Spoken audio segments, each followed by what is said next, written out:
राम राम भाई सारन है। आपका स्वागत है एक और नए ब्लॉग में। अब मैं लगी अपने काम के। सुबह सुबह एक बार तो मेरा खाना हो गया बन गया था, अब लगी मैं दूसरी बार। अब ये बारन के लिए शाम को लाए थे नारियल और मौसमी और मूली, क्योंकि उसको बहुत सारा खाना है, डॉक्टर ने बताया है उसको ये खाने के लिए। अब मैंने वो सब उठा दिया वहाँ से और मैंने अपनी बना ली चाय, जो मेरा सुबह डेली का काम होता है चाय पीने का।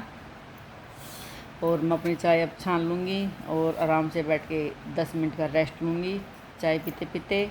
और फिर मैं लग जाऊँगी अपने दूसरे कामों पे जो मेरे पड़े हैं बिल्कुल सारे। अब मैंने ले लिया चाय छान। मम्मी तो कभी कभार ही लेती है, वो भी बिना मीठी, जिसमें चीनी नहीं होती, बिल्कुल फीकी। और मैंने पी ली है अब अपनी चाय।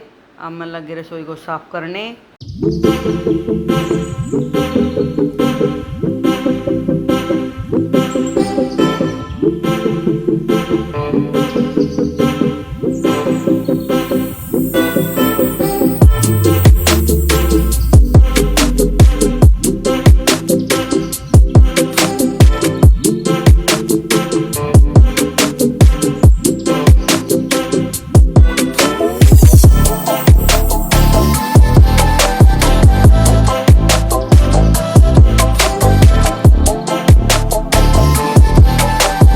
अब मेरी रसोई तो हो गई है साफ़। फिर से मैं लगी अपना खाना बनाने।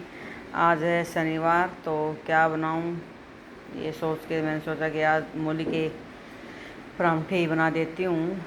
मम्मी को तो मूली के परांठे खाने नहीं है, तो उसकी वैसे ही अंदर भर दूँगी। मूली वैसे खाई भी नहीं जाती दांतों की वजह से, तो मैंने सोचा कि मम्मी अपना दही के साथ मूली भर दूँगी रोटी के अंदर और अपना खा लेगी। ऐसे ही आर्यन खा लेगा। आर्यन को भी परांठे नहीं खाने, डॉक्टर ने मना कर रखा है। और मम्मी बीपी की वजह से नहीं खा पाती, इसलिए मैंने सोचा कि इनको रोटी के अंदर भर के दे दूँगी और अपना दही के साथ खा लेंगे। अब मैंने मूली कस दी और बिल्कुल टाइट छोड़ दूँगी इनको, बिल्कुल इनके अंदर पानी नहीं छोड़ूंगी, ताकि आराम से मेरे परांठे और रोटियां बन जाए। अब मैंने आर्यन के लिए तो अलग निकाल दी, इसमें कोई मसाला नहीं डालूँगी।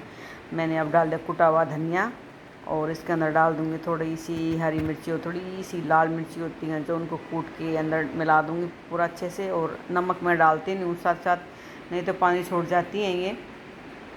इससे जितना भी मैं रोटी के अंदर भरती हूँ उसी के अंदर थोड़ा सा नमक डाल देती हूँ, और थोड़ा सा नमक मैं आटे में डाल देती हूँ भिगोते वक्त, तो बैलेंस बन जाता है मूलियों का। तो मैं अब लगी आर्यन की रोटी बनाने पहले, और इसको दे दूँगी, भूख लगी। इसको दवाई का भी इसका टाइम हो रखा है, तो पहले इसको आर्यन को और इसकी दादी को रोटियां बना के दे दूँगी मूली की भर भर के अंदर। परांठे जैसा ही स्वाद हो जाएगा, और क्या करें। नहीं तो आर्यन फिर जिद करेगा कि मैं भी खाऊंगा, तुम खा रहे हो परांठे। तो इसलिए मैंने इसको ऐसे अंदर भर के और इसके ऊपर बहुत सारा नूनी घी बोलते हैं हमारी साइड, लगा के इसको दे दूँगी और अपना वो दही के साथ खा लेगा, क्योंकि उसको वाइट ही खाना ज़्यादा खाना है। अब बन गई है रोटी मेरी, और ये रख दूँगी उन्होंने भी। अब फिर बनाई मम्मी के लिए। साथ साथ में वासु भी चिल्ला रहा है, मम्मी मुझे भी दे दो, मुझे भी दे दो। तो उसको मैं दे नहीं सकती अभी, क्योंकि तवा हो जाएगा चिकना, फिर रोटी अच्छे से नहीं बनेंगी, इसलिए मैंने दे दी इन सबको बना के। और अब बना रही हूँ वासु के लिए। वहीं पे अंदर बैठा बैठा ऑर्डर कर रहा है, टीवी चला रहा है और अपना देख रहा है, बोलता है यहीं ला दो, मैं यहीं बैठ के खाऊंगा, टीवी भी देख लूँगा और खा भी लूँगा। तो अब मेरी बन गई हैं रोटी और परांठे। फिर मैं अपने लग जाऊंगी दूसरे कामों पे, क्योंकि पहले खाना और रसोई का काम हो जाता तो सबसे बड़ी बात है। अब मेरा हो गया है काम। अब फिर मैं अपना नहा ली सारा काम करके, और फिर थोड़ी देर के लिए वासु को अब मैं दूंगी पढ़ा, क्योंकि उसके भी यूटी चले हुए हैं। अभी उसको ज़्यादा इतना कुछ आता नहीं है, फिर भी मैम कहती क्लास में सबसे ठीक है बच्चे, पढ़ाई में सबसे ठीक है फिर भी। तो अब इसका मैथ का है ओरल पेपर, तो मैं इसको बता रही हूँ यहाँ तक काउंटिंग याद करनी है और ये सब करना है तेरे को, बस कल यही करना है। तो खुशी से बैठा है। मैंने इसको ऐसे ही बोल के बैठाया, चल कहीं बाहर चलेंगे, जल्दी पढ़ ले। तो बोला ठीक है लो मैं अब पढ़ लेता हूँ मम्मी, फिर चलेंगे। तो खुश हो गया सुन के। बीच में ही मम्मी कह रही है कि अब थोड़े से आज गेहूँ साफ़ कर दे, क्योंकि मेरे को अच्छे से दिखाई नहीं दे रहा, और मौसम भी ऐसा ख़राब है कि गेहूँ को धूप में नहीं डाल सकते। धूप तो है ही नहीं, हफ्ता भर हो गया बारिश होते हुए। तो अब गेहूँ को साफ़ करूँगी बैठ के। वह सबको पढ़ाने के बाद हम कभी भी अपने गेहूँ को बगैर धूप लगाए नहीं पीसते, लेकिन अब के बार धूप है नहीं, तो ऐसे ही साफ़ करके पीसना पड़ेगा।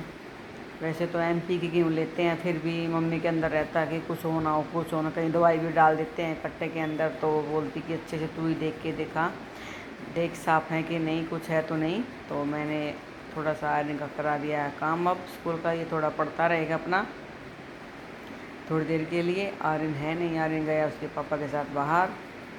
और अब मैं लग गई अपना गेहूँ साफ़ करने। गेहूँ मुझे याद भी नहीं है मैंने कब साफ़ किए थे, क्योंकि मैं गेहूँ कभी साफ़ नहीं करती। मम्मी अपना बाहर चक्की है हमारी, वहीं पे अपना सारा काम कर लेती। गेहूँ का साफ़ वाफ करना, रखना, संभालना, धूप लगाना सब अपने आप ही कर लेती है। गेहूँ से तो मैं दूर ही रहती हूँ। फिर आज मेरा पड़ गया नंबर गेहूँ साफ़ करने का, क्योंकि मम्मी ने चक्की खोल रखी है, अपनी पूरी चक्की को खोल के साफ़ कर दी है। क्योंकि बारिश का मौसम हो रखा है तो अंदर चिपचिप हो जाती है, तो हम अपने गेहूँ पीसने से पहले पूरी चक्की को साफ़ करती है मम्मी। मेरा ब्लॉग कैसा लगा प्लीज़ बताना। राम राम सारा मैं